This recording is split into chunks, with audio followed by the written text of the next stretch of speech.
इदं सुरूपं तथा वा कलत्रं यशश्चारुचित्र धनं मेरुतुल्यम्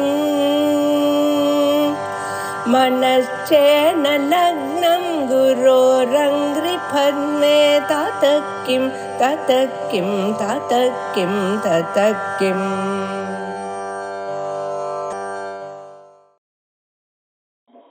மகாநாராயணோபனிஷத் ஆரம்பிச்சு பார்த்துருக்கோம். குடியேற ஸ்டேஜுக்கு வந்துருக்கு. குடியேற தருவாயில முதல்ல நிறைய சந்தியாவந்தன மந்திரங்கள், எப்படி ஸ்நானம் பண்றது, நதியில ஸ்நானம் பண்றது, இந்த மாதிரி விஷயங்கள்லாம் அப்படி சாப்பிடும்பொழுது சொல்லக்கூடிய மந்திரங்கள், அப்புறம் காயத்ரியினுடைய உபாசனை, நிறைய மந்திரங்கள், ஆதித்ய மண்டல பற்றிய ஸ்நானம், அப்புறம் சிவனுடைய பஞ்சமுகங்களை பத்தி சத்யோ ஜாதாதி வர்ணனை, எல்லாம் கர்மகாண்ட யஜ்ய சம்பந்தமாகவே சொல்லிட்டு வந்ததுனால யாக்ஞி உபனிஷத் அப்படின்னு பேர் வருது. கடைசியில போய் ஞான சாதனத்தை சொன்னார். ஞான சாதனமானது எப்படி சொன்னார்னா, பிரஜாபதியானவர் தன்னுடைய கொள்ளையாக இருக்கக்கூடிய ஆருணி அப்படின்றவனுக்கு, பிரஜாபதிக்கும் சுபர்ணாவுடைய புத்திரனாக இருக்கக்கூடிய ஆருணியும், அப்பா அந்த ஆருணியானவன் அப்பாவை கேட்டா, மகான்கள்ல எதை ஞான சாதனமாக கூறுகிறார்கள் அப்படின்னு கேட்டார். அப்படியா, நல்லா கேட்டப்பா, சத்திய வச்சனம் தான்பா ஞான சாதனம் அப்படின்னு சில பேர் சொல்றா. சில பேர் தபஸ் தான், சில பேர் தமம் புலனடக்கங்கள் தான், இல்லப்பா புலனடக்க மன அடக்கம் தான் சில பேர் சொல்றா. சில பேர் தானம் தான் வசத்தின்னு சொல்றா. சில பேர் தர்மம் தான் வசத்தின்னு சொன்னா. சில பேர் ராஜனி பிரஜனங்கள்லாம் பார்த்து இந்த உலகத்தை நல்ல விருத்தி ஆக்கணும் சார், நிறைய பாப்புலேஷன் தான் வரணும், இதுதான். சில பேர் இல்ல அக்னி தான் ரொம்ப வசதி, சில பேர் அக்னிஹோத்திரம் தான் வசதி, யாகம் தான் வசதி அப்படின்னு சில பேர் சொன்னா. சில பேர் அதெல்லாம் இல்ல உபாசனை தான் வசதி அப்படின்னு சொன்னார். இப்படின்னு சொல்லி கடைசிய எங்க வந்து நிறுத்தினா, சன்னியாசம் தான் வசதி அப்படின்னு சொல்லி அப்படின்னு சொல்லி சன்னியாசம் தான் வசதி, சன்னியாசத்தின் தான் பெரிய ஞான சாதனம்னு சொன்னார். சொன்ன பிறகு அதுக்கப்புறம் திடீர்னு அவர் என்ன பண்ணார், சம்பத்சர ரூபமாக இருக்கக்கூடிய கால வடிவாக இருக்கக்கூடிய ஆதித்யன் இருக்கானே, அந்த ஆதித்யன் தான் பிரம்மா. அதுல தெரியக்கூடிய அந்த கேள்வரவான் மகர குண்டலவான் கிரீதி ஹாரி இரண்யன்னு சொல்லக்கூடிய அவன் தான் வசதி அப்படின்னு சொன்னார். அவன் தான் இந்த காலஸ்வரூபியாக இருக்கான், அவர் தான் புருஷனாக இருக்கார், அவரைத்தான் இந்த சன்னியாசிகள்லாம் உபாசிக்கிறார்கள் அப்படின்னு சொன்னார். அவரைத்தான் உபாசிக்கிறார்கள் அப்படின்னு சொல்லி, இது எப்படி உபாசனை பண்ணணும் அப்படின்னு நமக்கு சொல்லி கொடுத்தா, சூரிய ரேஸ்ல இருந்து ஹீட்டானது வருது, அது மூலமா நீரானது கடலானது மேகமா போறது, மேகத்தின் மூலமாக மழை வருது, மழையின் மூலமாக கீழே எள்ளும் கொள்ளும் அங்க வருகிறது, அதன் மூலமாக அண்ணன் வருகிறது, அதன் மூலமாக மனுஷனுக்கு பிராணன் வருகிறது, பலம் வருகிறது, தபஸ் வருகிறது, நம்பிக்கை வருது, அதுக்கப்புறம் மனசானது விருத்தியாகுது, அதுக்கப்புறம் அவன் மரணம் பார்ப்பான், மனசனாலதான் சாந்தி வருது, சாந்தினாலதான் ஸ்மிருதி வருது, ஸ்மிருதி வர்றதுனாலதான் விஞ்ஞானம் வருது, விஞ்ஞானம் வர்றதுனாலதான் அவனுக்கு பிரம்ம ஜானமானது ஏற்படுகிறது அப்படின்னு சொல்லி சொன்னார். இப்போ இது எல்லாவற்றையும் சொல்லி முடித்த பிறகு அவர் என்ன சொல்ல போறாரு இப்போ அப்படின்னாக்க, இந்த ஞான யஜ்யத்தை பத்தி இப்ப சொல்ல போறாரு. ஜப யஜ்யம் இல்லையா, நம்ம பார்த்திருக்கோம். திரவிய யஜ்யம், யாகத்துல எல்லா திரவியங்களையும் போட்டு யாகங்கள்லாம் பண்றோம், ஹோமாதி காரியங்கள்லாம் பண்றோம், அதெல்லாம் நம்ம பார்த்திருக்கோம். இப்போ ஞான யஜ்யம் அப்படின்னு ஒண்ணு இருக்கு. அந்த ஞான யஜ்யத்தை பத்தி இப்போ சொல்லலாம் அப்படின்னு முடிவு பண்ணி அப்போட முடிக்க போறாரு. இப்போ எப்படி முடிச்சா போன கிளாஸ்ன்றது ரொம்ப முக்கியம். இது எல்லாத்தையும் சொல்லிட்டு சன்னியாசியை பத்தி தான் சொல்லி முடிச்சார். ஆத்மா ஓம் இத்யாத்மானம் கீத அப்படின்னு முடிச்சார். இதுதான் இந்த இவர்கள்லாம் சன்னியாசிகள்லாம் இந்த ஓங்காரத்தை அவர்கள் உபாசிக்க வேண்டும். தினமும் 21,600 தடவை ஓங்கார உபாசனை தான் பண்ணணும், வேற எதுவும் பண்ண முடியாது அப்படின்னு இப்படிதான் சன்னியாசியானவன் அந்த ஓங்கார ஜபத்தின் மூலமாக பிரம்ம ஞானத்தை அடைகிறான். பிரம்ம ஞானத்தை அடைந்து ஜீவன் முக்தனாக ஆகிறான். ஏதத்வை மகோபனிஷதம் தேவானாம் குஹ்யம் ஏவம் வேத பிரம்மணோ மகிமானமாப்னோதி தஸ்மாத் பிரம்மணோ மகிமானம் இத்யுபனிஷத் அப்படின்னு உபனிஷத் முடிந்து விட்டது.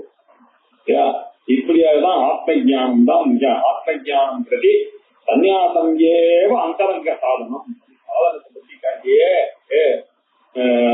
அவரணி சந்நியாசம் தான் ஒருத்தி, ஞானம் தான் ஒருத்தி, ஜீவன் முக்தி தான் ஒருத்தி அப்படின்னு சொல்லிவிட்டார். இப்போ இன்னொரு விஷயம் இருக்கு.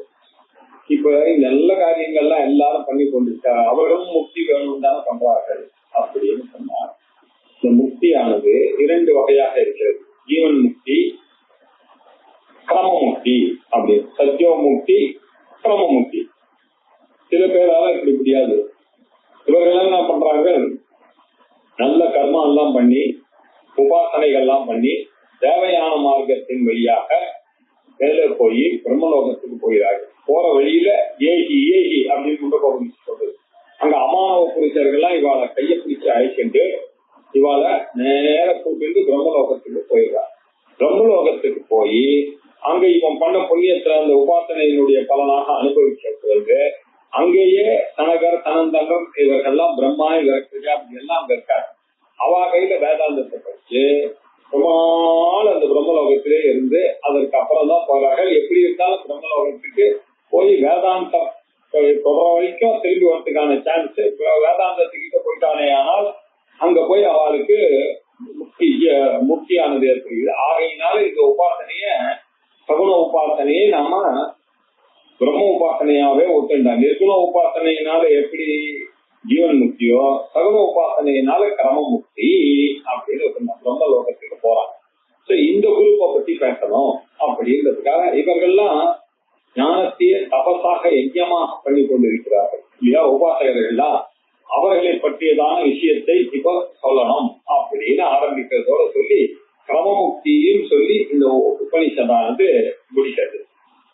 தஸ்யைவ விதுஷோ யஜ்யஸ்ய ஆத்மா யஜமானஹ ஸ்ரத்தா பத்னி சரீரம் இத்மம் புரோ வேதிஹி லோமானி பரிஹி வேதஹ சிகா ஹிருதயம் யூபஹ காம ஆக்யம். அதோட நிறுத்திக்கலாம்.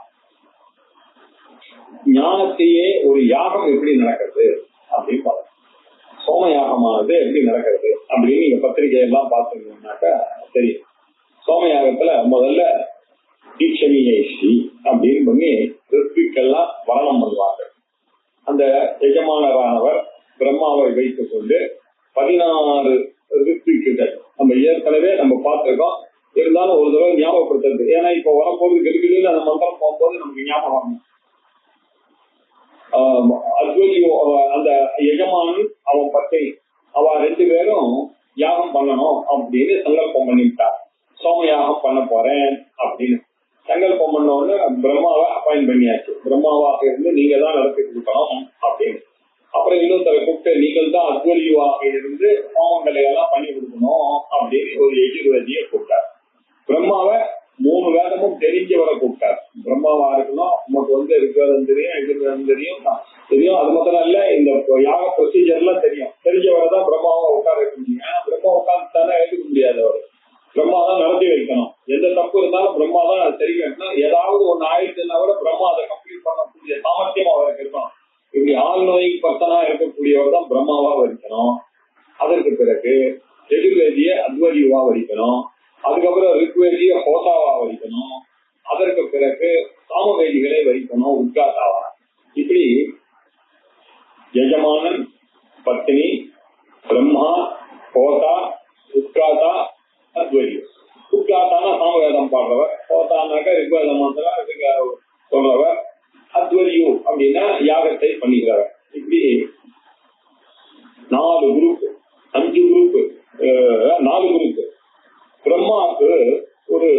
பிரம்மாக்குன்னு ஒரு 4 பேர் குரூப், ஹோதாக்கு ஒரு 4 பேர் குரூப், உத்காத்திர கணம் அப்படின்னு ஒரு 4 கணம், அத்வரியுகணம்னு ஒரு 4 என்னாச்சு 16 ஆச்சு. எஜமானன் பத்தினி இந்த 18 பேர் சேர்ந்து பண்றதுதான் யாகம். இப்ப இந்த எஜமானன் இப்படி பண்ணிட்டாரு இல்லையோ, அவர் என்ன பண்ணுவாருன்னா அந்த சோமலத்தைய வாங்கிட்டு வரணும்.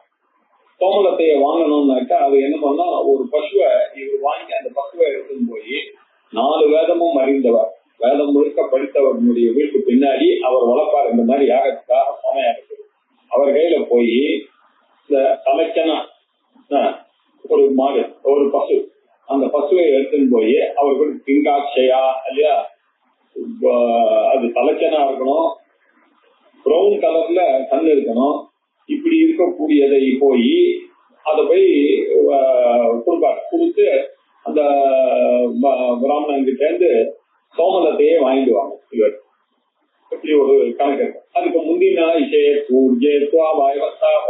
தேவாவஸ்தரிதா அப்படின்னு சொல்லி முந்தினாலே அந்த கலையெல்லாம் இறக்கி, அதுக்கப்புறம் முந்தினாலே அந்த கண்ணுக்குட்டிய நீக்கிட்டு அந்த மாடு கிட்ட இருந்து அங்கேருந்து பாலை கறந்து அந்த பாலை அன்னைக்கே உரைய குத்தி அடுத்த நாள் தயிருக்கு வேணும் அப்படின்னு இந்த காரியங்கள் எல்லாம் முந்தின நாள் பண்ணணும்.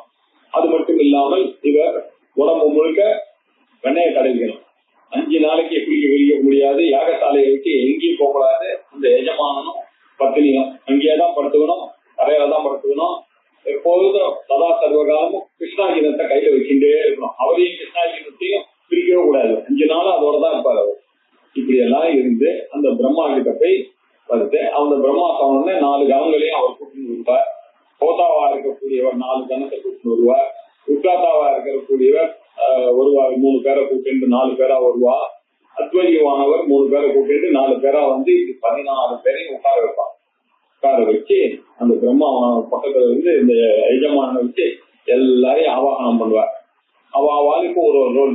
கோதா, மைத்ராவரணன், அச்சாவாகன், ஆக்னீந்திரன் அப்படின்னு 4 பேர் அவளை வர வைப்பார். அப்புறம் உட்காத்தா வரணம் பண்ணுவார். அவரை வரிப்பார்.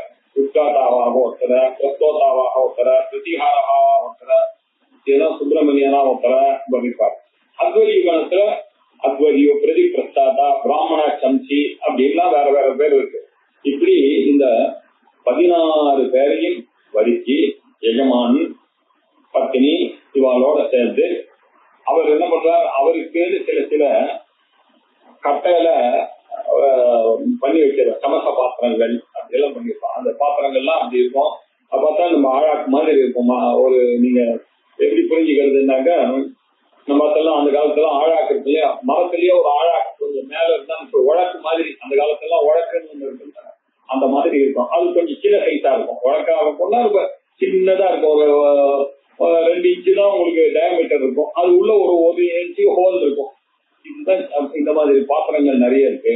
அப்புறம் ஓட்டு சில்லு இருக்கு. அந்த அது வந்து சில்லா இருக்கும். அதுதான் வந்து அஷ்டா கபாலம், கபாலம் மாதிரி இருக்கும். அஷ்டா கபாலம் சில தேவதைகளுக்கு 8, சில தேவதைகளுக்கு துவாதச கபாலம் அப்படின்லாம் இருக்கு. இதெல்லாத்தையும் வச்சுப்பார். அதுக்கப்புறம் ஒரு அரணி கட்டை, உத்தராரணி, அதராரணி, அதை வச்சு அதுலதான் இவ கடைஞ்சி நெருப்பை உண்டாக்கணும். அந்த நெருப்பை வந்து மூலியில இருக்கக்கூடிய சைவ அதுல இருந்து பண்ணி அப்படிதான் இந்த யாகத்துக்கு நிறுவப்பட்ட ஆகவனியத்துக்கு பண்ணுவா. இப்படி எல்லாமே மந்திரபூர்வமா இருக்கும். எல்லாரும் பக்கத்துல நிக்கணும். எல்லாம் இப்படி எல்லாம் பண்ணி யாகமானது ஆரம்பிக்கும். எங்கேயும் வெளியில போக முடியாது. 5 ஓடும் இல்லையா. அதுக்கு அந்த பத்திரிகை எல்லாம் பாத்தீங்கன்னா ரொம்ப நல்ல இந்த யாகம் நடந்தது. ஏன்னா ஊரே சுபிட்சமா இருக்கும். நல்லா மழை பெய்யும். நிறைய தானியங்கள்லாம் சசியங்கள்லாம் வரும். சசியங்கள்லாம் வந்தாதான் ஜனங்களுக்கு எல்லாருக்கும் சாப்பாடு கிடைக்கும். சாப்பாடு கிடைச்சதுனாதான் எல்லாரும் சௌக்கியமா இருப்பாங்க. அப்படின்றதுக்காக பிராமணர்கள் சதா சர்வகாலமும் இந்த யாகத்தை பண்ணி கொண்டே இருந்தார்கள். சவாஜாக்கள்லாம் இதுக்கு நிறைய உதவி கொண்டிருந்தார்கள். இப்பெல்லாம் என்ன பண்றது, கலெக்ட் பண்ண வேண்டிய நெசசிட்டிக்கு தள்ளப்பட்டிருக்கோம். இப்படி இவர்கள்லாம் பண்ணுவார்கள். பண்ணி ரொம்ப ஓசத்தியாக நடக்கும். 5 நாளைக்கு நடக்கும். ஃபுல்லா காத்தால ஆரம்பிச்சதுன்னா சாயங்காலம் வரைக்கும் அந்த யாகங்கள்லாம் போவோம். 5 நாளும். சப்போஸ் அந்த தர்மபத்தினிக்கு எங்கேயாவது போகணும், வெளியில போகணும்னா கூட சரி, இவரோ எங்க போனோம்னாலும் இந்த எல்லாம் பர்மிஷன் வாங்கணும். பர்மிஷன் வாங்கி அவெல்லாம் மந்திரம் சொல்லி தான் இருப்பாங்க. திருப்பி வந்துடணும் இல்லையா. அந்தந்த என்ன ஆகார நியமங்கள்லாம் நிறைய இருக்கு. சில ராத்திரில அன்னத்தவுலாம், சில ராத்திரி எல்லாம் அவளுக்கு வெறும் பால் தான் இருக்கு. பால் தான் இருக்கு. நியமங்கள்லாம் இப்படி பண்றது ரொம்ப 16 பேரும் பண்ணக்கூடியதுதான் யாகம் இல்லையா? அந்த யாகத்துல நிறைய லாரியில தான் வந்து இறங்க தர்பையெல்லாம். ஏன்னா எல்லாம் தர்பம் முடிச்சல இவ்வளவு பெருசா கட்டணும். நிறுத்தத்துக்கு இஷ்டி பண்ணா ஒரு இஷ்டிக்கு ஒரு மாதிரியான ஷேப்ல எல்லாம் அந்த தர்பையை கட்டணும். நிறைய நெய்யி செலவாகும் இல்லையா? வெறும் நெய்யி விரட்டி தர்பம், அது தவிர வேற ஒன்றும் செலவே கிடையாது யாகத்துல. ஒண்ணு பூ, புஷ்பம், பழம் எதுவும் கிடையாது. அப்புறம் கொஞ்சோண்டு மாவு, அந்த புரோடாசம் பண்றதுக்காக இந்த மாவு வேணும். அரிசி மாவு, கோதுமை மாவா கொஞ்சம் வேணும், வெல்லம் வேணும், அவ்வளவுதான். அதை வறுக்கணும். அதை வறுக்கிறதுக்கு ஒரு அடுப்பு, அந்த இரும்பு சட்டி வேணும். அதுக்கு பிறகு ஒரு முறம், ஒரு இரும்பு முறம் வேணும், அவ்வளவுதான் வேணும். அதுக்கப்புறம் பசு வேணும். அதை விசர்ஜனம் பண்ணி அதனுடைய வகையில தான் ஹோமம் பண்ணணும். இப்படி எல்லாம் இருக்கு. இதெல்லாம் தான் சோமயாகத்தில் நடைபெறும். அதுல முதல் 3 நாளைக்கு இல்லையா அவ என்ன பண்ணுவாங்கன்னா நிறைய விஷயங்கள்லாம் உபசத்து அப்படின்னு ஒரு யாகம் பண்ணுவார்கள். உபசத்துல ஒரு யாகம், தீட்சைக்கு பின்னாடி 3 சோமயாகத்துக்கு பண்றதுக்கு 3 நாள் முன்னாடி தொடர்ந்து செய்ய வேண்டியதான ஒரு விஷயம். அப்புறம் பிரவர்க்கம் அப்படின்னு ஒரு விஷயம். பிரவர்க்கம் அப்படின்னாக்க ஒரு ஜட்டியில பாலை காய்ச்சணும். பாலை காய்ச்சி அதுல கொஞ்சோண்டு தயிரை துவைக்கணும்.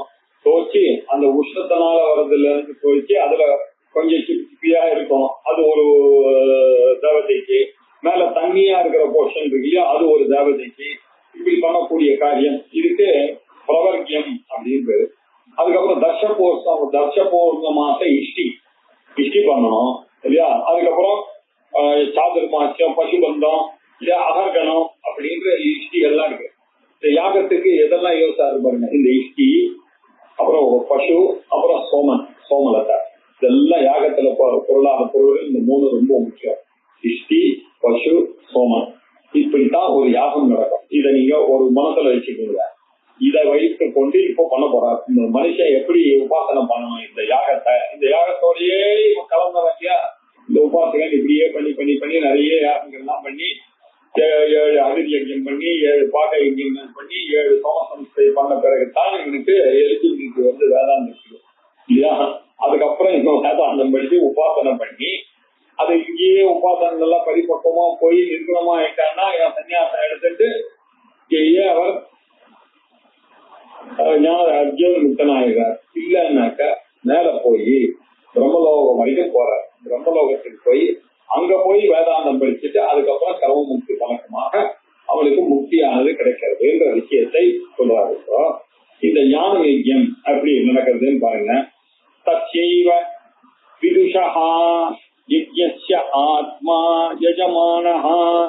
இப்படி தஸ்ய ஏவம் விதுஷா, இப்படி ஆத்ம ஞானத்தினுடைய அந்தரங்க சாதனங்கள், அன்னத்தினுடைய பெருமைகள் இப்படி எல்லாம் அறிந்தவன் இவன் இந்த யஜ்யத்துக்கு, ஞான யஜ்யத்துக்கு அருகனாக ஆகிறான். இந்த ஞான யஜ்யத்துக்கு பண்ணக்கூடிய எஜமானன் தான் ஆத்மாவாக இருக்கிறான். யார் அவனுடைய வாய்ப்பு? இந்த ஞான யஜ்யத்துக்கு ஆத்மாவாக எஜமானன் இருக்கிறார். எஜமான பத்தினி இருக்கால, அவள் இல்லாமல் யாகம் பண்ணவே முடியாது. சிறுவர்களுக்கு யாகத்துல அருகதை கிடையாது. அவ வந்து காத்தால அந்த கார்கபத்தியத்துல இருந்து அக்னிஹோத்திரம் பண்ணணும் இல்லையா? கார்கபத்தியத்துல அக்னியை கலக்கும் போது ஒரு முதல்ல கார்கபத்தியத்துக்கு அக்னியில ஒரு ஹோமம் பண்ணணும். அந்த அக்னிக்கு ஹோமம் பண்ணும் பொழுது எடுத்துன்னு வரக்கூடிய ஆச்சியம் இருக்கு, நெய். அந்த நெய் வைப்பு பார்த்த பிறகுதான் அந்த நெய்யை யூஸ் பண்ணணும். பத்னி அபேட்சித ஆஜ்யம், பத்தினியால பார்க்கப்பட்ட ஆஜ்யம் இருந்ததுன்னா தான் ஒருத்தன் பண்ண முடியும். பத்தினி இல்லையே நகை பண்றதுன்னா நோ, உனக்கு ஹோமத்துக்கு அருகதை இல்லை என்ன. அப்படி அவளால் பண்ணோம்னா அதை இவா 2 பேரும் எடுத்து ஆகவனியத்துக்கு எடுத்துன்னு அக்னி ஆதானம், இங்க இருந்து அங்க எடுத்து போய் போடுறாங்க. இப்படி பண்ணி அக்னிஹோத்திரங்கள்லாம் பண்ணக்கூடியவர்கள் தான் விதுஷன் அப்படின்னு இங்க சொல்லியிருக்கு. இவர்தான் வித்வான். இப்படிப்பட்டவர்களுடைய இந்த இப்படி இருக்கக்கூடிய இவர் தான் இந்த ஞான யஜ்யத்துக்கு ஆத்மாவாக இருக்கார். அப்படின்னாக்கா ஆத்மாவாக எஜமானனாக இருக்கிறார். அப்போ எஜமான பத்தினி என்னவாக இருக்கிறார் பாருங்க. ஞானத்துக்கு ரொம்ப முக்கியம் இது நம்பிக்கை, ஸ்ரத்தா இல்லையா? ஸ்ரத்தா பத்னி, ஸ்ரத்ததான் பத்னியாக இருக்கிறார். இவருடைய சரீரம் என்ன? சரீரம் சமித்மம், இவருடைய சரீரமானது அதுதான் சமித்து. வேதிகி, இவருடைய மார்பு இருக்கு இல்லையா, அதுதான் யாகத்தினுடைய மேடை. வேதி அப்படின்னா யாக மேடை. இப்படி ஒரு ரவுண்ட் இங்க இருக்கும் காரகபட்சியம். அதுல இருந்து நம்ம பஞ்சபாத்திரத்துல இருக்கால இப்படி அப்படி அப்படி வளைஞ்சு அப்படி வருது இல்லையா, அத மாதிரி கட்டியிருப்பான். இங்க காரகபட்சியத்துல இப்படி போய் இந்த இடத்துல ஒரு சதுரம் கட்டியிருப்பான், அது ஆகவனியம்.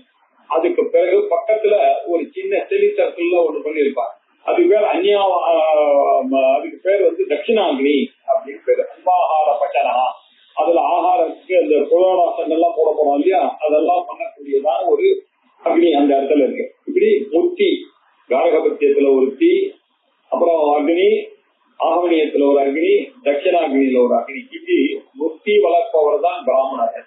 இப்படி 3 அக்னி கையில வச்சு கொண்டிருக்கவனுக்கு தான் பிராமணன்னு பேரு. இப்படிப்பட்டவனுடைய அந்த வேதி அப்படின்னாக்க இந்த போர்ச்சனுக்கு அந்த தர்பை அதெல்லாம் அங்கதான் வைப்பான். நடுவில் விரட்டி கிரட்டி எல்லாம் வைக்கக்கூடியதான ஒரு இடம், புரோடாரணம் இதெல்லாம் வைக்கக்கூடியதாக இருக்கக்கூடிய போர்ச்சனுக்கு பேரு யாக மேடை அப்படின்னு பேரு, வேதின்னு பேரு.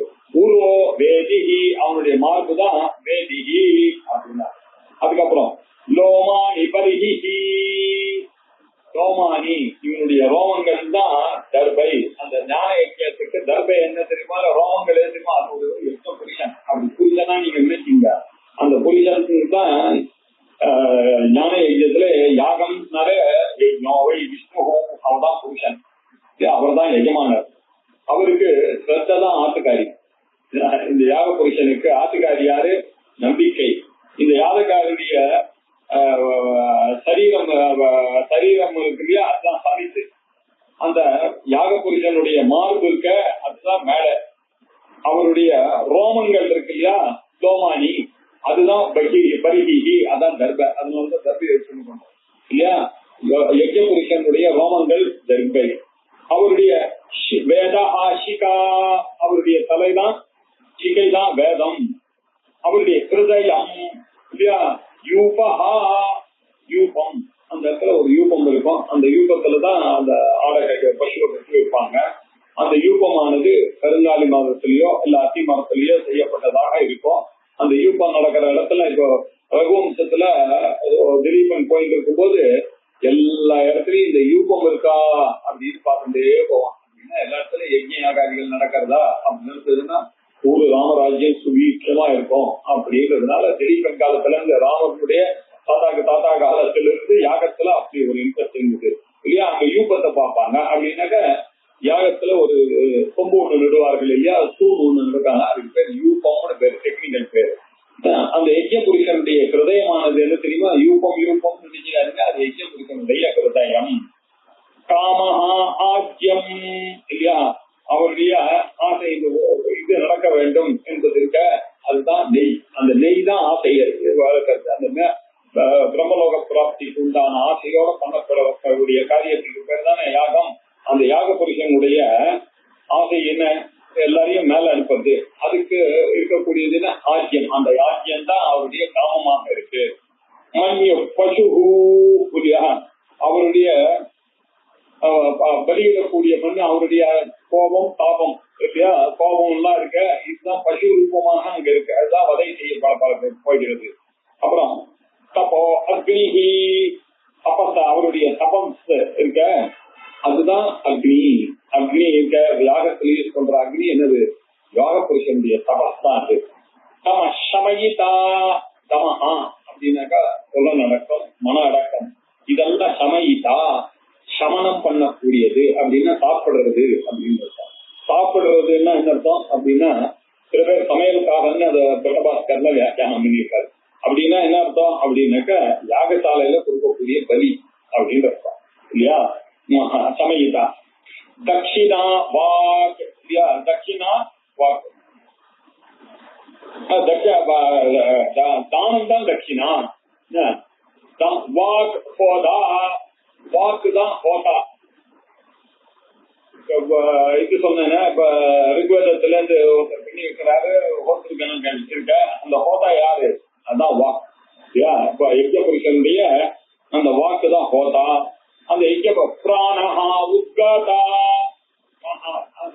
யஜ்ய புருஷனுடைய பிராணன் என்ன தெரியுமா?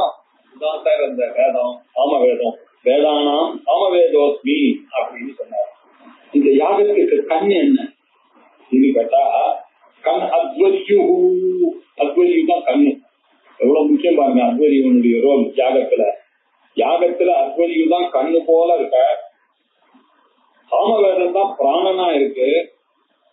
இது இப்ப தேவதையெல்லாம் கூப்பிடுவாரு பாருங்க, ரிக்வேத சூக்தங்களை எல்லாம் பத்தி கூப்பிடுவாரு. பார்த்தா அதுதான் அவர் என்ன பண்றாரு, அந்த தேவதையை கூப்பிடுவார். கூப்பிட்ட உடனே வந்தாச்சுன்னு அப்படி திருப்பி பிரம்மாவை பார்ப்பாரு. பிரம்மா என்ன பண்ணாரு, உடனே உத்காத்தா வைப்பார். அவ அந்த தேவதையை கூப்பிட்டார், பாடு அப்படின்னு அவ மகிழ்விப்பான். வேத மந்திரங்கள்லாம் சொல்லி அந்த தேவதை இவர் என்ன ரிக்குல சொன்னாரோ அதையே பாட்டா போடுவார். பாடி அதற்கு பிறகு அது முடிஞ்ச உடனே அத்வரியை பார்ப்பார். அத்வரி உடனே அதை எல்லாத்தையும் எடுத்து வச்சுட்டு ஹோமம் பண்றதுக்கு ரெடியா இருப்பான். அந்த தேவதையை கூப்பிட்டீங்களா, இப்ப தேவதைக்கு உண்டான மந்திரத்தை சொல்லி நான் போட்டுடலாமா அப்படின்னு கேட்பார். அந்த பக்கத்துல ஒரு ஆக்னிங்கிறன்னு ஒருத்தன் இருப்பான். அவன் என்ன பண்ணா, கையில ஒரு கட்டி மாதிரி ஒரு கட்டையில செய்து வச்சிருக்கான் இல்லையா. அந்த கட்டையில வச்சு அந்த தர்பையை சுத்தி வச்சுருப்பான். அவன் பாடி பாப்பாரு. சொல்லி முடிச்சாச்சு, அவர் பாடியாச்சு, நானும் சொல்ல வேண்டிய மந்திரத்தை சொல்லிட்டேன், இப்போ பண்ணலாம் அப்படின்னு அவன் கட்டுவான். சொன்ன உடனே இவர் அதை அப்படியே அந்த யாகத்துல சொல்லுவான். இதே மாதிரிதான் தேவதையை கூப்பிட வேண்டியது, பாட வேண்டியது, ரெடி பண்ண வேண்டியது. அவர் அப்படின்னு சொன்ன உடனே அதை போட்டுருவாரு. ஆஸ்ராவய அப்படின்னு கட்டுவா. ஏ தேவர்களே கேளுங்களா ஸ்ராவய அப்படின்னு சொல்லுவா. அதுக்கப்புறம் சாமவேதி அதை பாடுவார். சாமவேதி பாட உடனே அவருக்கு குடிக்கிறதுக்கு இவர் ரெடி பண்ணுவார். அந்த ஐக்கியத்தை குடிக்கிறதுக்கு பண்ணவன ஆர்த்தேந்திரனை பார்ப்பார். அவர் அங்கேருந்து அவர் அப்படின்னு சொன்ன உடனே இப்படி நிறைய 5 நாளைக்கு இப்படி யாகங்கள்லாம் தொடர்ந்து கொண்டே இருக்கும் இல்லையா. இப்படி இருக்கிற அந்த வேத புருஷன், அந்த யஜ்ய புருஷனுக்கு போட்டாதான் வாக்கு, உட்காத்தாதான் பிராணனு, அத்வரியு தான் கண்ணு, பிரம்மா யார் தெரியுமோ மனசு. பிரம்மா தான் மனசு. அப்புறம் இந்த அக்னி யாரு தெரியுமா, அவன் தான் காது. இப்படி இருக்கான். இவர்கள் எல்லாம்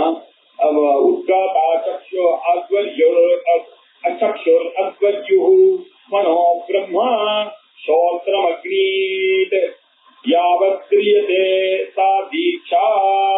எவ்வளவு காலம் இவன் இந்த உயிரை தரித்துக் கொண்டிருக்கானோ அதை தாங்கக்கூடிய எதுவோ அதுதான் தீட்சா காலம். இந்த யஜ்யம் குறிச்சா அந்த தீட்சா வரைக்கும் இருக்கான்ற அர்த்தம். அந்த தீட்சை பண்ணிட்டாலே அந்த யஜ்யம் முடிகிற வரைக்கும் அவர் அங்க இருக்கிறார். அந்த காலம் வரைக்கும் உயிர் இருக்கார். அந்த யாகத்துக்கு உயிர் இருக்கு. அதுக்கு பேர் தீட்சா அப்படின்னு பேரு. எது அஸ்னாதி தத் ஹவிஹி, எதை சாப்பிடுகிறாரோ அதுதான் ஹவிஸ். அந்த யஜ்ய புருஷனுக்கு சாப்பாடு என்ன, இவன் போடக்கூடிய அந்த ஹவிஸ் தான் அவருடைய சாப்பாடு. சோமபானம், எதை பானம் செய்கிறார்களோ அதுதான் அவருடைய சோமபானம். இந்த சோமபானத்தை யாகத்துக்கு முந்தின நாள் சுமங்கலி எல்லாம் போட்டு இடிப்பாங்க. இடிச்சு அதை தண்ணியாக ஆக்கி அதை நல்லா ஒரு துணியில வச்சு கொழுங்கி அது கூட தண்ணி எல்லாம் சேர்த்து அப்பப்போ ஆன உடனே ஒரு யாகம் முடிஞ்ச உடனே எல்லாரும் லைனா அப்படி துண்டிட்டு உட்கார்ந்துருக்கோம். அதெல்லாம் பாக்குறதுன்றது ரொம்ப ஆச்சரியம். முன்னி கொடுத்தா கிடைக்கும். அப்படி உட்கார்ந்து அந்த அந்த பாத்திரங்கள்லாம் வச்சிருக்க ஒவ்வொருத்தருக்கும் ஒவ்வொன்றும் ஆவாகனம் பண்ணி அதை எடுத்து காமிக்கணும். அந்த சமயத்துலதான் உதடுல படலாம் தண்ணி. சோமபானம் குடிக்கும் பொழுது சோமலத்தை அப்படின்னு அந்த லத்தையில இருந்து வரக்கூடிய ஒரு சின்ன ஒரு போர்ஷன், அதை அப்படியெல்லாம் குடிக்க முடியாது. நல்ல தண்ணி நல்லா டைட்டா பண்ணிவிடுவாங்க. அது சோமபானம்னா நம்ம நினைக்கிறோமே இந்த ஆல்கஹால்லாம் இல்ல, அந்த சோமலத்தையினுடைய அந்த சாறை குடிக்கிறது தான் அவ்வளவு விசேஷம். அதுக்குதான் சோம தேவதைகள்லாம் அதை பண்ணி இவனுக்கு சொர்க்கத்துக்கு அதை மூலமாக கூப்பிட்டு கொண்டு போகிறார்கள் அவங்க வசதியாக சொல்லப்பட்டது. அதை என்ன பண்ணுவாங்க, உதட்டுல படுற மாதிரி எல்லாரும் குடிப்பாங்க. மிச்ச சமயத்துல உதட்டுல பட்டு குடிக்கலாம் குடிக்கக்கூடாது. நம்ம தீர்த்தாந்தி எல்லாம் சாப்பிடக்கூடாது, கீழதான் சாப்பிடணும். சோமயாகத்துல மட்டும்தான் அது அலவுடு அப்படின்னு வச்சிருக்கு இல்லையா. இப்படி அந்த சோமபானம் அவ குடிக்கிறாள, இது சோமபானம். அத எது ரமத்தே தத் உபசத்து, மகிழ்ச்சியோட இருக்காங்க. அவளுடைய சந்தோஷம் எது சந்தோஷம் ஆயிடுச்சு தெரியுமா. உபசத்துன்னு ஒரு 3 நாளைக்கு யாகம் பண்றானே, இஷ்டி பண்றானே, அந்த உபசத்து அப்படின்னு சோமபானம் கொடுக்கிற வரைக்கும் 3 நாளைக்கு அவன் பண்ணக்கூடியது இருக்க, அதுக்கு பேரு தான் உபசத்து அப்படின்னு பேரு. தீட்சைக்கு பின்னாடி சோம தினத்துக்கு முன்னாடி 3 நாளைக்கு தொடர்ந்து செய்யப்படக்கூடிய ஒரு இஷ்டி இல்லையா? அந்த இஷ்டி பண்ணாக்க ரொம்ப சந்தோஷப்படுவார் மகாவிஷ்ணு. யஜ்ஞ புருஷனான மகிழ்ச்சி அடைகிறார். அது உபசத்து.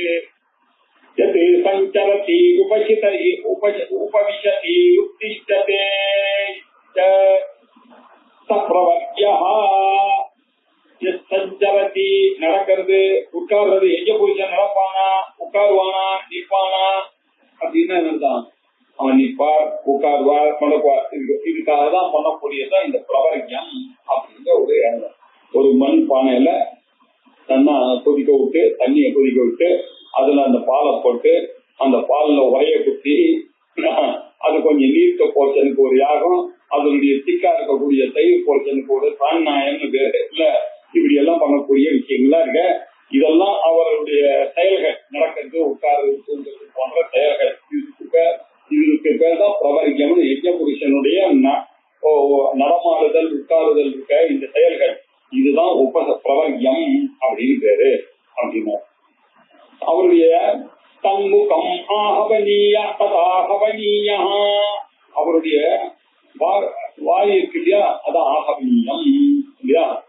ஆகவனீயம் அப்படின்னு ஸ்கொயராக இருக்கக்கூடிய அந்த யோகம் பண்ணக்கூடிய இடம் இருக்க, அதுதான் ஆகவனீயம் தான். அவர் யஜ்ஞ புருஷனுடைய வாயில தான் இது போடுறாரு. அந்த யாகம், அந்த அத்வரியானவர் யாகம் பண்ணும்போது போடுறாரு அவித்த, அது எங்க போடுறாரு? யஜ்ஞ புருஷனுடைய வாயில தான் போடுறாரு. வாய் ஆஹவனீய. சரி, ஆகுதி அவர் வியாகுதினா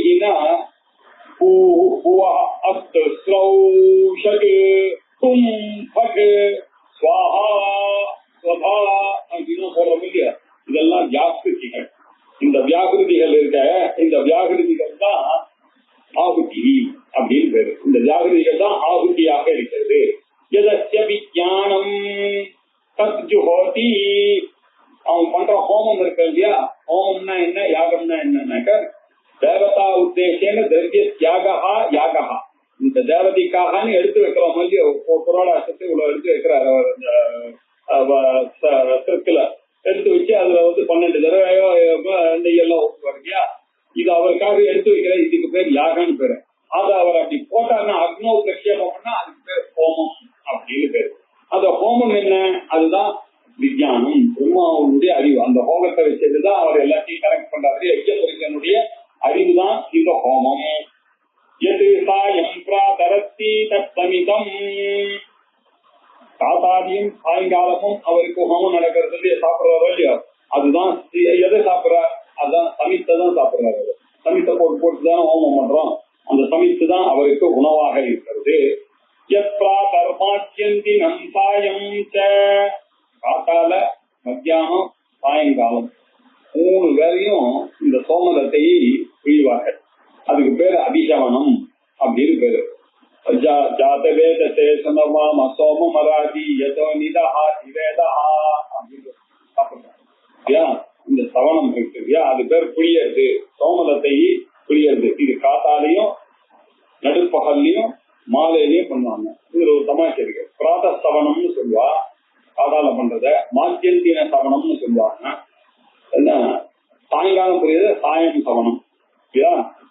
திருத்தீய சவனம்னு, பிரதம சவனம், திருத்தீய சவனம், திருத்தீய சவனம்னு சொல்றது இல்லை, அது சாயம் சவனம் அப்படின்னு சொல்லுவா. இப்படி காத்தால, மத்தியானம், சாயங்காலம் 3 வேளையிலையும் சோமரத்தை புரியுதா இல்லையா, அதுதான் சாமி அவருடைய ஸ்நானம். யஜ்ஞ புருஷனுக்கு அதுதான் ஸ்நானம். சாயம் தானி சவனானி, சாயம் சதானி சவனானி, ஏ அகோராத்திரே தே தரிச பூர்ணமாசௌ. இந்த பகல், ராத்திரி இப்படி எல்லாம் வருகிறது இல்லையா. காலையில் நடுப்படியே பழி இருந்துதான் சோமபானம் எழுதுதான் சவனங்கள் சொன்னேன். ராத்திரியும் பகலும் தான் அவருக்கு தர்ஷ பூர்ணமாச யஜ்யங்கள், தர்ஷ பூர்ணமாச இஷ்டி அப்படின்னு ஒண்ணு பண்றா இல்லையா. சாலி பாகங்கள்லாம் பண்றா இல்லையா, தர்ஷ தண்ணிக்கு அமாவாசைக்கு அடுத்த நாள் காத்தால, பௌர்ணமிக்கு அடுத்த நாள் காத்தால பண்றா இல்லையா. இந்த மாதிரி தச பூர்ணமாச இஷ்டின்னு ஒண்ணு இருக்கு சோமயாகத்துல. இந்த தச பூர்ணமாச இஷ்டி தான் இந்த காலையாகவும் மாலையாகவும் இந்த யஜ்ஞ புருஷனுக்கு இருக்கிறது. எது அர்த்தமாசாமாசாணி அப்படின்னு இப்படி பட்சங்கள் மாசங்கள் இதெல்லாம் இருக்கு இல்லையா, இதெல்லாம் சாதுர்மாசியங்கள் அப்படின்னு 4 மாதங்கள் அப்படின்னு பேரு. அது தவிர சாதுர்மாசியம் வர்ணபுராசம் அப்படியெல்லாம் ஒரு யஜ்ஞங்கள் பேரெல்லாம் இருக்கு. அதுவும் இருக்கு, இதுவும் இருக்கு. இதெல்லாம் கொஞ்சம் கன்ஃபியூஷனான விஷயங்கள், நிறைய படிக்க வேண்டிய விஷயங்கள் இருக்கு. இதெல்லாம் பட்சங்கள் மாதங்கள்லாம் இதெல்லாம் சாதுர்மாசிய யாகங்கள் அப்படின்னு.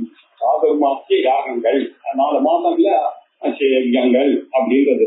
இதுதான் இந்த பட்சங்கள் மாசங்கள் தான் வேத புருஷனுக்கு யாகம் அப்படிங்கிறது. ருதவஹாதே பசுபந்தாக ருத்துக்கள் இருக்கு. 6 ருத்துக்கள், வசந்த ருத்து, ஹேமந்த ருத்து, சரத் ருத்து, வருஷ ருத்துன்னு சொல்லக்கூடியமே. இதெல்லாம் நிரூட பசுபந்தாத்மனே அனாமிகா எல்லாம் சேர்த்துக்குவாங்க.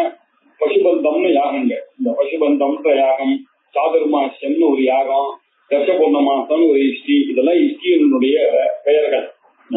அப்புறம் ருத்துக்கள்லாம் பசுபந்த யாகங்கள் அப்படின்னு. அப்புறம் சம்பத்த ருதவஹா பசுபந்தாக ஏ சம்பத்தராஷ்ட பரிவர்த்தராஷ்ட தே அஹர்கணாஹ. சம்பத்தரம் பரிவர்த்தனம் அப்படின்னு இருக்கு இல்லையா. நம்ம போன கிளாஸ்ல கூட உங்களுக்கு சொல்லியிருக்கேன் இல்லையா. இந்த வருஷத்துல இருந்து அந்த வருஷம் வரைக்கும் சம்பத்தரம் பேரு.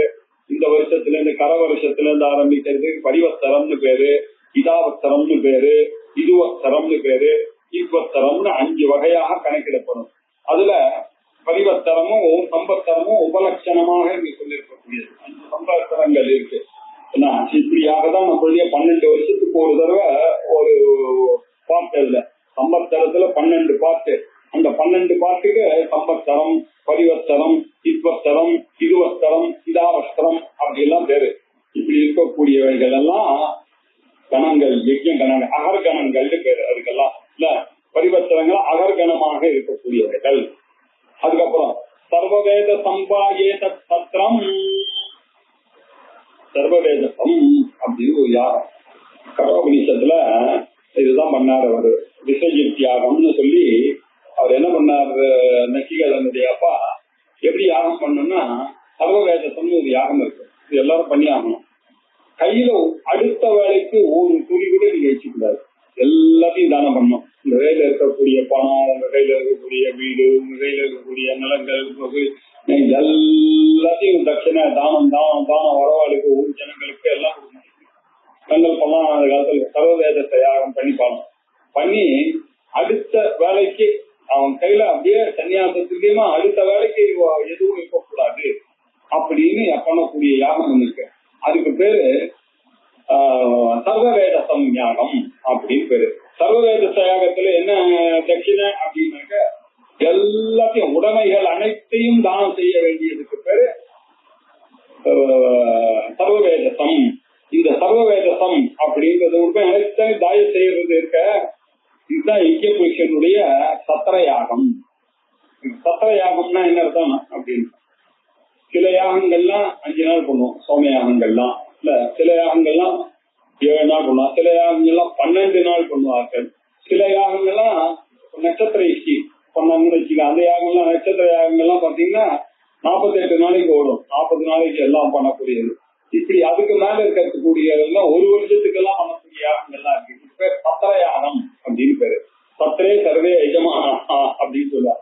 இது சத்திரயாகம். அவர் பண்ணக்கூடிய சத்திரயாகம் யாகம் என்ன, இந்த சர்வவேதம் யஜ்ஞ புருஷனுடையது இந்த சத்திரயாகம். சரி, எது மரணம் யஜ்ஞ புருஷனுக்கு அப்படின்னா மரணம் ததாவிருத்தம். ஆன உடனே அடுத்த நாள் அன்னைக்கு எல்லாரும், அதனாலதான் எங்க நதி இருக்கோ அங்கதான் யாகம் பண்ண முடியும். இந்த இவர் பண்ணிட்டு இருந்தார் இல்லையா, இந்த பங்கு பண்ணலாம் எல்லாத்தையும் எடுத்துக்கணும். இந்த சமச பாத்திரங்கள்லாம் யாகத்துக்காக பண்ணது எல்லாத்தையும் எல்லாரும் போய் நதியில ஸ்நானம் பண்ணும். அதை அங்க போய் ஒரு பண்ணிட்டு அந்த நதியில போட்டு அதை அப்படியே அடிச்சுட்டு போகும்.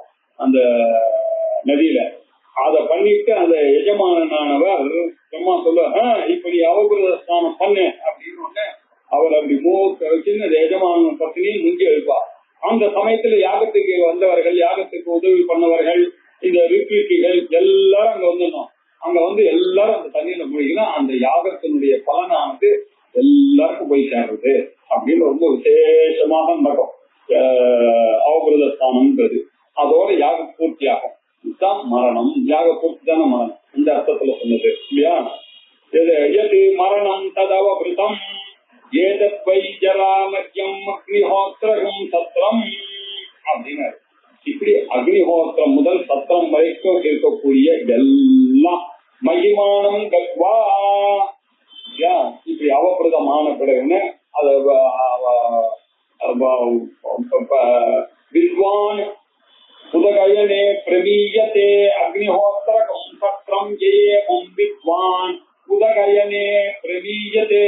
இப்படி இதை அறிந்தவன் எவன் அறிகிறானோ அவன் உதக அயனம் அப்படின்னாக்க உத்தராயணம் மார்க்கம் வழியாக தேவர்கள் எல்லாம் இவனை கூப்பிட்டு கொண்ட மார்க்கங்கள்ல பிரமீயத்தே மரித்தானேயானால் இப்படி மாதிரி சோமயாகங்கள்லாம் பண்ணவன் இறந்தானேயானால் தேவானாம் ஏவ மகிமானம் கர்வா அப்படின்னா தேவர்களுடைய மார்க்கத்துல அவன் போய் ரொம்ப பெருமையோட போய் தேவர்களோட இணைவதற்காக தேவானாம் ஏவ மகிமானம் கர்வா பெருமையைப்பட்டு தேவர்கள்ட்ட போய் பெருமையை அடைந்தவனாக ஆகி ஆதித்ய சாயுஜ்யம் கச்சதி. இவன் ஆதித்யத்தோட போய் சௌர மார்க்கத்தின் வழியாக போய் சூரிய லோகத்தை அடைகிறான் அப்படின்னு அர்த்தம். இல்லாதவர் சில பேர் இருக்காளே சார், அவளுக்கு எல்லாருக்கும் இருக்குமா சார், அவாவாளுடைய கர்மாவுக்கும் அவாவாளுடைய செய்த நம்பிக்கைக்கு ஏற்றவாய்தான் அவர்கள் அப்படி இது கிடைக்கவில்லை என்றால் அவர்கள் என்ன பண்ணுவார்கள்?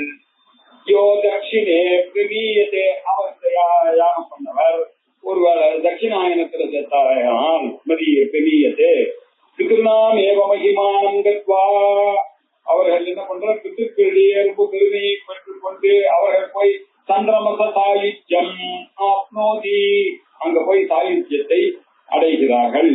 சலோகதாம் ஆப்னோதி, அந்த லோகத்தை சந்திரலோகத்தையோ சூரிய லோகத்தையோ மின்னல் லோகம் வாயு லோகம் அப்படின்லாம் இருக்கு. சுந்தர பாஷ்யத்துல அமானவ புருஷர்கள் வந்து இந்த இடத்துக்கெல்லாம் கூட்டிட்டு போறாங்கன்னா சொல்லியிருக்கு. இப்படி இவா இருந்த பிறகு இப்படி போய் சூர்யா சந்திரமசோல் மகிமானோ, சூரிய சந்திரங்களுடைய பெருமையை உணர்ந்து இருக்கக்கூடிய பிராமணா, இதெல்லாம் நாம அறிந்து விட்டோம். இப்படி போயிட்ட சூரியனுடைய தேவயானம், பித்ருயானம், யஜ்ய புருஷன், இப்படி பண்ணக்கூடிய சோமயாகம், இது எல்லாத்தையும் அறிந்தவன். எதற்காக நம்ம இதெல்லாம் தெரிஞ்சுட்டாலே அப்படின்னா தெரிஞ்சுட்டாலே பலன். எங்க வித்வத் வாக்கியம் வருதோ ஏவம் வித்வான் அப்படின்னு வந்துட்டதுனாலே அந்த யாகத்தை செய்யாமலேயே நமக்கு அதை அறிந்ததுனாலேயே பலன் உண்டு அப்படின்னு சொல்லிட்டு பிராமணோ வித்வான் அபிஜயதி, அந்த பெருமையை உணர்ந்த மாத்திரத்தினாலேயே இந்த பிராமணனானவன் அபிஜயதி. எதை அபிஜயதி? அந்த லோகத்தை அபிஜயதி, பிரம்ம லோகத்தை ஜெயதி அப்படின்னாக்க கிரமமுக்தி அடைகிறான். தஸ்மாத் பிராமணோ மகிமானமாப்னோதி, ஆகையினாலதான் வெற்றியோட இந்த மகிமானம் பெருமையுடன் பெருமையை உணர்ந்த பிராமணன் வெற்றியோட அங்கே போய் மகிமானம் ஆப்னோ பெரிய மகிமையை அடைகிறான். தஸ்மாத் பிராமணோ மகிமானம் பணிஜது, ஆகவே இங்கிருந்து சென்று அங்க போய் கிரமமுக்தியை அங்க போய் பிரம்ம சாட்சா்காரத்தை அடைந்து அவன் அங்கே போய் கிரமமுக்தியை அடைகிறான். இதுக்கு முன்னாடி சன்னியாசம் எடுத்து நடக்க வேண்டியதான ஜீவன் முக்தி சொன்ன. இப்போ இவர்கள்லாம் இப்படித்தான் இந்த கிரமமாக மேல்லோகத்துக்கு பிரம்மலோகத்துக்கு போகிறார்கள். பிரம்மலோகத்துக்கு போய் கிரமமுக்தியை அடைகிறார்கள். இவ்வளவுதான்பா உபனிஷத்தினுடைய தத்துவம் அப்படின்னு எல்லாம் யஜ்யமாகவே ஆரம்பிக்கிற காலத்தினால இதுக்கு யாக்ஞிகி உபனிஷத்து அப்படின்றது. நம்ம டெய்லி பண்ணக்கூடிய பிரம்ம யஜ்யத்துல இல்லையா, நமக்கு ஏரிஷியா தான் ரிஷின் தப்பியாமி சர்வான் ரிஷின் தப்பியாமி சர்வரிஷிகரான் தப்பியாமி சர்வரிஷி பத்தி அப்படின்னு சொல்லிட்டு நம்ம என்ன சொல்றோம், காண்ட ரிஷிகளுக்கெல்லாம் அக்னின் காண்டரிஷின் தப்பியாமி சோமம் காண்டரிஷின் தப்பியாமி எல்லாம் சொல்லிட்டு சாகுமுகத்தீர் தேவதா உபனிஷத்தும் தப்பியாமி யாக்கியீர் தேவதா உபனிஷத்தும் தப்பாமி வாருணீர் தேவதா உபனிஷத்தும் தப்பியாமி அப்படின்னு தைத்திரிய உபநிஷத்தினுடைய முதல் வள்ளியாக இருக்கக்கூடிய வள்ளிக்கும், யாக்கியகி அப்படின்னு சொல்லக்கூடியது நாராயண வள்ளிக்காகவும், அதுக்கப்புறம் பிருகல் வைவாருணிகி அப்படின்னு வந்தது இல்லையா, அந்த உபநிஷதம் தப்பையாமின்னு சொல்லி இந்த தைத்திரிய உபநிஷத்துக்கும் மகாநாராயண உபநிஷத்துக்கும் அன்றாட நாம வணங்குகிறோம், தர்ப்பணம் பண்ணுகிறோம், வணங்குகிறோம். அவ்வளவு சக்தியான ஒரு உபநிஷத்தா இருக்கு. இந்த உபநிஷத்தை என்னையும் பார்க்கறதுக்கு ஒரு ஆப்பர்ச்சுனிட்டி கொடுத்த உங்க எல்லாருக்கும் என்னுடைய நமஸ்காரம். என்னுடைய குருவனுடைய அருள்னால இதை சொல்லணும்னு ஒரு ஆசை வந்தது. அவர்கிட்ட இருந்து பெற்ற நாலேஜ் எல்லாம் வச்சுட்டு நானும் இப்படி சாயன பாக்கியம் எல்லாம் பார்த்து இதை சாக்கிட்டு ஒரு தடவை இதெல்லாம் பார்க்கறதுக்கான ஒரு பெரிய ஆப்பர்ச்சுனிட்டி கிடைச்சது. அதனால முதல்ல உங்க எல்லாருக்கும் என்னுடைய நமஸ்காரத்தை மனசார தெரிவித்துக் கொள்கிறேன். இப்படி ஒரு ஆப்பர்ச்சுனிட்டி நமக்கு மகாநாராயண உபநிஷத்தை சொல்லக்கூடியதான ஆப்பர்ச்சுனிட்டி கொடுத்த அந்த குருகுலம் பெரியவாளுக்கும் இல்லையா, தேசியூர் பெரியவாளுக்கும் சேகர் அவர்களுக்கும் என்னுடைய நன்றியை சொல்லி பூர்த்தி பண்ணிக்கிறேன். இதற்கு பிறகு என்ன ஆரம்பிக்கிறது அப்படின்னு ஒருத்தர் என்ன கேட்டார், கைவல்ய உபநிஷத்து சொல்ல முடியுமான்னு கேட்டார். இன்னொருத்தர் என்ன கேட்டார், அருண பிரச்சனை சொல்ல முடியுமான்னு கேட்டாரு. சரி, நான் பார்த்தேன். சரி, ரெண்டுமே சொல்லிவிடலாம். இப்போ ஒரு பிரேக் கொடுக்கலாம். நேரம் போய் திருப்பியும் சாயன பாஷ்யத்துக்கு போக வேண்டியிருக்கு. அருண பிரச்சனை கொஞ்சம் நமஸ்காரம். அதனால இதுக்கு அடுத்து ஒரு சின்ன உபநிஷத்து தான், ஒரு 25 மந்திரம் தான் இருக்கு. அதனால அடுத்த வாரம் இன்னும் ஒரு 2 வாரம் 3 வாரம் கைவல்ய உபநிஷத்தை பார்ப்போம். கைவல்ய உபநிஷத்தை பார்த்துட்டு அதுக்கப்புறம் அருண பிரச்சனத்துக்கு நாம தயாராகிடுறேன் இல்லையா. அருண பிரச்சனத்தை பார்ப்போம்.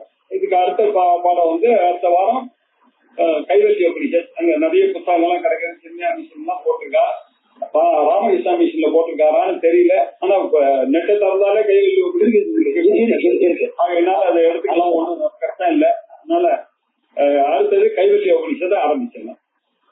ஓம் பூர்ணமத பூர்ணமிதம் பூர்ணாத் பூர்ணமுதச்யதே பூர்ணஸ்ய பூர்ணமாதாய பூர்ணமேவாவசிஷ்யதே. சாந்தி சாந்தி. குருப்யோ நமः.